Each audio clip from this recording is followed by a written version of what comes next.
బులెటిన్లో డీటెయిల్స్ చూస్తే సీఎం చంద్రబాబు అధ్యక్షతన ఇవాళ సిఆర్డీఏ అథారిటీ సమావేశం కానుంది. ఈ సందర్భంగా రాజధానిలో పలు సంస్థలకు భూ కేటాయింపులకు ఆమోదం తెలపనున్నారు. అనంతరం రాజధానిలో జరిగే పలు ప్రాజెక్టు పనుల పురోగతిపై చంద్రబాబు సమీక్షించనున్నారు.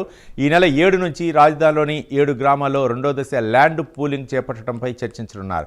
16,667 ఎకరాల భూమిని రెండో దశలో భాగంగా ల్యాండ్ పూలింగ్ పద్ధతిలో సిఆర్డీఏ తీసుకోనుంది.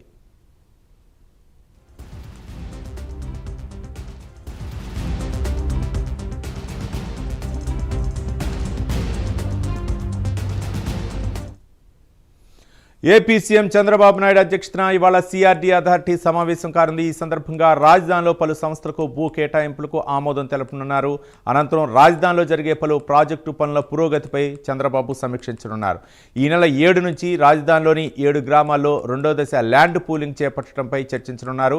16,667 ఎకరాల భూమిని రెండో దశలో భాగంగా ల్యాండ్ పూలింగ్ పద్ధతిలో సిఆర్డీఏ తీసుకోనుంది.